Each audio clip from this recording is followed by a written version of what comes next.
In 2011, a brilliant movie came out titled Limitless. The movie Limitless was not amazing because of great cinematography or unbelievable acting. What made it great for me was the plot, or more specifically, what the plot was based around.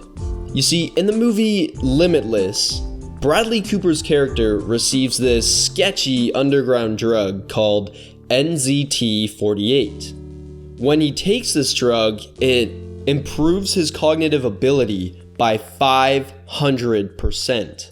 And in turn, he becomes, well, limitless. Combined with an unprecedented surge of motivation, enabled me to finish the book in 4 days.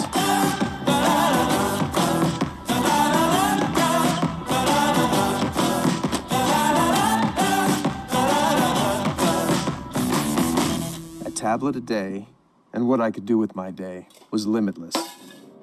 After watching the movie, I don't think I could have put my finger on what I specifically liked about this drug, but in retrospect, what really excited me about NZT48 is the idea of advanced learning, always being at this peak performance state, and constantly being productive. But of course, this was a movie, and eventually the credits had to roll, and I had to let reality sink in, because in reality, NZT48 was not real. And the entire preface of NZT48 is completely false. And you know how they say that we can only access 20% of our brain? Well, what this does, it lets you access all of it.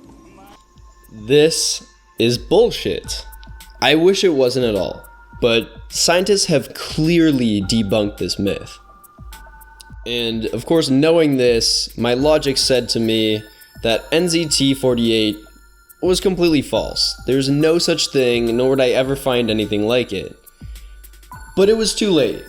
I had already fallen in love with the idea of NZT, so I let curiosity get the best of me, and I decided to hop online and search Google for real life NZT. And my logic was right. NZT48 is complete fiction, but that doesn't mean that there's nothing in the world like it. In fact, the more research I did, the more hope I got. Reading forums and looking at medical research sites, I discovered an entire industry. An industry of brain-boosting supplements called nootropics, or smart drugs. One of you put the beans in. A busy working mum has ways to stay on top of things. Sadie has perhaps an unexpected one. She's big on nootropics. That's the buzzword for a new generation of substances taken to make users think faster, remember for longer, and concentrate harder. Yes, nootropics have amazing potential. And while NZT48 may not be real, these substances have similar benefits. Even quickly researching nootropics, you'll see a ton of benefits, like faster thinking, improved memory, enhanced learning, increased motivation, and better focus. And honestly, these are the kind of benefits that got me excited about NZT in the first place. But before you get too excited, let's set the record straight. The theoretical NZT increased cognitive performance by 500%. This is impossible, but that's okay. We really don't need it to be possible, because even a 5% increase in your cognitive performance is enough to change your life. Think of it this way. If you suddenly had a 5% advantage in your favorite game, you would always be one step ahead. For example, if you suddenly had 5% more health and did 5% more damage and always had 5% more accuracy, that would change everything. And this is because in a competitive game, 5% means that you'll win more games, win more tournaments, or even just rank up faster. And of course, After realizing that these nootropics had insane potential, and still a little excited from watching the movie, I made my first purchase.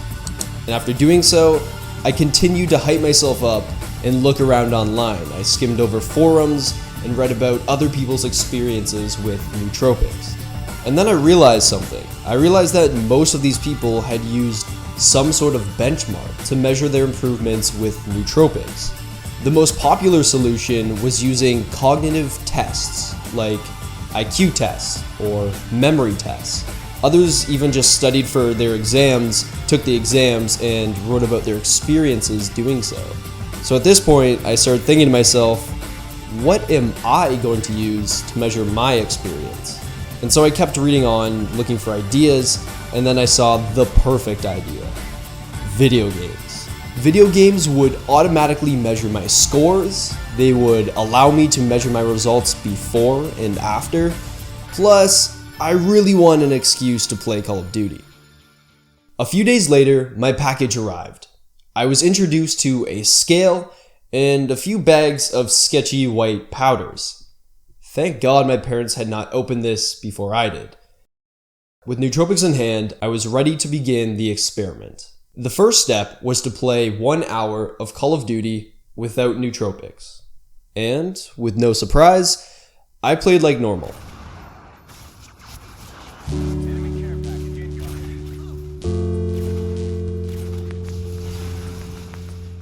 After a mildly painful first hour, it was finally time to try some nootropics. I measured out some of these strange white powders and choked them down with a glass of water. I waited about 30 minutes to let them start working, but after 30 minutes, they hadn't kicked in and I got impatient, so I started playing anyways. At this point, I felt completely normal, and honestly, I was a little worried that the nootropics would have no effect at all, but I kept playing. And then suddenly, I started to play a little bit better. And then I realized that the nootropics had started to kick in. Now, this wasn't a drastic alteration. It wasn't like in the movie Limitless, when he basically becomes another person. But I did notice a different feeling. I felt more clear. And so as I kept playing, I continued to observe how I was feeling. And I didn't feel like I was suddenly a gaming god. I didn't feel like I was really doing that much better. But I did notice that the game seemed to flow a bit easier. It was as though someone had taken the difficulty knob and slightly lowered it. And at the end of this self-experiment, it was time to compare my results. So I took a look at my recorded scores from each of the games before nootropics and with nootropics. And despite not feeling like I was a better player on the nootropics, the scores said otherwise. I had clearly hit a positive spike when I took the nootropics. From that day forward, nootropics became my secret weapon. Over the next few years, I continued to research them and experiment with them in order to see how nootropics could impact my life. I would go to school with nootropics, I would go to work with nootropics, but my favorite thing was combining nootropics in video games. When I did this, I gained an immediate edge over my friends. It helped me to learn strategies much faster and pick up game mechanics much easier. But the funny thing is that I hardly thought much of this. In 2011, video games were just a pastime, enjoyed mostly by young people whose parents often frowned upon the hobby. But as the years passed, and quite under the radar, video games kind of exploded. Video game competitions began to expand, and broadcasting websites like Twitch emerged, giving competitive video games the fuel it needed to take off. Suddenly, out of nowhere, video gaming wasn't just something you did with your friends in order to win satisfaction and pride. It became something you did with your team in order to win tournaments and money. And of course, today, eSports is a global phenomenon, selling out mass arenas and beating traditional sports in popularity. In the 6 years since it was created, League of Legends was able to fill a stadium with 40,000 people, but there were 27 million more tuning in live from home. That's more than the audience of that same year's NBA Finals. Esports has taken the world by storm. But to me, the crazy thing is that competitive gamers are no longer seen as nerdy teenagers sitting in their mom's basement wasting their time. Now, they're seen as athletes, spending 12 hours a day training for massive tournaments where thousands of fans will greet them and cheer them on.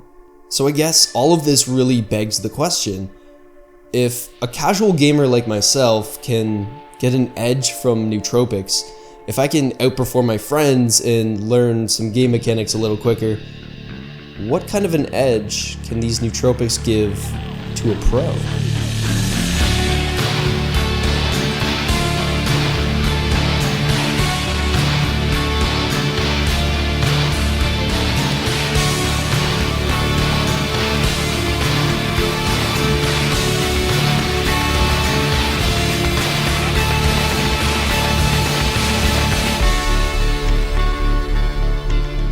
Hey guys, it's Brain here from eAthlete, and this video has been so much fun to put together. I've loved every single second of it, despite the fact that it may have been a little more difficult than I expected originally, but nonetheless, it has been so much fun, and the exciting thing is that this is only the first of many videos. So if you guys want to stay connected, you guys want to know when that next video comes out, hit that subscribe button, join the journey with me. And if you really want to stay connected, follow eAthlete Labs on Instagram and Twitter, and if you want to say hi or connect with us, Twitter's a great place for that. Anyways, I think that's everything. So thank you guys again so much for watching, and I'll see you guys in the next video.